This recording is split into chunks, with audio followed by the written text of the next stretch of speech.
Tubaniriza ku KADAMA live channel chibariko wana wasinzira okutulaba. Mu video eno nkuletedde ensonga lwaki Nkuba-Kyeyo oba bakadamu bwe batuuka ewaka mu budde butini battibwa oba bafa. So video eno nkusaba at least ogirabeeko katini bw'omala gisharing. Tuwe ndowooza yo ng'oyitira mu comment section. Video gimpereka like. Ate bw'oba oli mupya ku channel yaffe eno teweerabira okusubscribinga ate tokomoko tuwe kwata ne ku notification bell kibenga olw'onaaba ntaddeyo ka content obenga otegezeddwa. Ba returning subscribers mukola kyamaanyi mwebale nnyo okunkuumira ku mukutu. Video eno nkusaba ogiwulirize n'obwegendereza kubanga erimu bingi ebyokuyiga. So amanya nze donake katugende mu video bwetumala tukomyo tovaawo. Bino ebigambo bye ŋŋenda okugamba bya kintu kikulu nnyo mwana wa maama Munnayuganda naddala ggwe Nkuba-Kyeyo nsaba obiwulirize bulungi byandikutaasa. Buli bwe tubeera ku Kyeyo tubeera tumiisinga ebintu bingi awaka. Tumiisinga bakazi baffe, tumiisinga basajja baffe, tumiisinga famire yaffe, tumiisinga bamaama baffe oba abaana baffe kossa bakitaffe. Naye mwana wa maama Nkuba-Kyeyo weegendereze nnyo ebintu bino wammanga. Weegendereze nnyo bantu ki boosisinkana nga waakatuuka e Uganda. Weegendereze nnyo kifo ki wooteekeddwa okutuukira nga waakatuuka e Uganda. Awatali ekyo ogenda kulugulamu obulamu. Wuliriza, abantu bangi bwe muba mudde e Uganda mwagala okumatiza ensi yonna, nga bwe mukozeemu kasente, nga bwe muvudde ku nnyonyi, nga bwe muva e Bulaaya. Naye ekintu ekyo kya bulabe nnyo kissizza abantu bangi. Ekintu ekyo kya bulabe nnyo kikomezza abantu bangi. Ekintu ekyo kya bulabe nnyo kibbisizza abantu bangi. Weegendereze nnyo bantu ki boosisinkana nga waakatuuka e Uganda. Weegendereze nnyo bantu ki b'oyogera oba b'ogamba nti nkomawo e Uganda. Weegendereze nnyo nnyo nnyo okugaba ssente mu mikwano mu b'eŋŋanda nga waakava ku Kyeyo. Bino byenkugamba teri agenda kubikugamba, wabula mbikugamba with experience, with okulowooza ennyo kiki ekiviirako abantu abasinga okudda e Uganda ne basiraana, ne battibwa oba ne bafa. Ensonga esibukako byo byonna kwe kumala googera entambula zo ng'odde e Uganda. Kyandibadde kya buvunaanyizibwa nnyo n'osooka n'otuukirako ewammwe n'onaaba ekyogo, n'onaaba ku kayaayaana, okuggyako ggwe atalina kukkiriza mu mutima era atakkiririza mu ddogo, atakkiririza mu bulogo nti gye buli ebyo by'osinza oba tobimanyi. Olw'ensonga ne Bayibuli ekirambika bulungi nti oyo akolomeddwa ye yeesiga omuntu. Okuggyako nga baakukolomera naye nkubuulira mwana wa maama eddogo liririyo gye riri.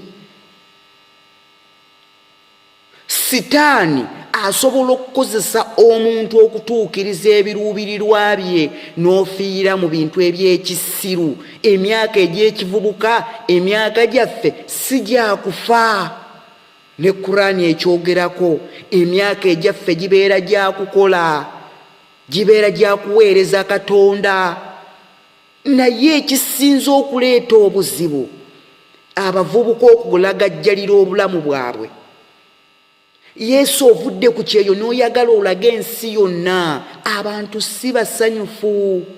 Abantu si basanyufu n'okuba ng'oli successful n'ebintu by'okoze ku Kyeyo, omuntu abadde akuwalana ng'okyali ku Kyeyo takwagala, agenda kujjawa appetite ekwagala ng'akutuuseeko oba ng'omutuuseeko. Kitegeeza ebyo byonna byabadde akwagaliza nga takulaba, kati agenda kubikutuusaako. Mwegendereze nnyo abantu be musisinkana.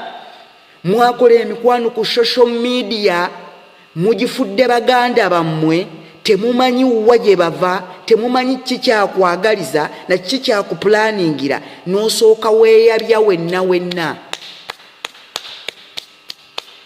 Nkugambye kya buvunaanyizibwa nnyo nga waakava ku Kyeyo n'osooka ogendako ewammwe gye bakuzaala nga tonnaba kusisinkana muntu yenna, n'onaaba ku kyogo, n'onaaba ku kayayaana, ne weetangira abantu ababi. Reality eri nti Uganda abantu ababi bangi. Buli akutunuulira yakuwalana dda takwagala, obadde ku Kyeyo ng'akimanyi ofuna ssente nnyingi. Ojja kugamba power, ebintu by'otugamba si bya kisamiza okunaaba ekyogo oba kayayaana. Omuntu bw'akulagirira okumira panado zo singa omuntu bw'akugamba nti genda omire ku panado omutwe gukuluma, ebyo kankubuuze, ebyo si bya sitaani.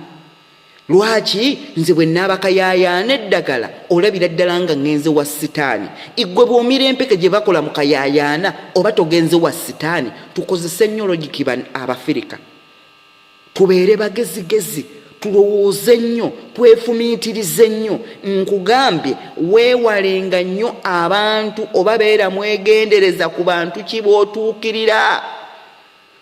Tomala gakwata ssente zo kuziwa muntu mu kaashi. Ssente zo zennyini z'okoze zagenda okukukozesizaako akusiraanye. Omuntu bw'oba obaagadde nnyo ng'ogenze oba gye bakuzaala, okwatanga kasukaali n'okagula oba akanyama k'obalekeranga, naye omuntu gw'oteesiga tomuwanga ssente zo mu kaashi. Abantu babi.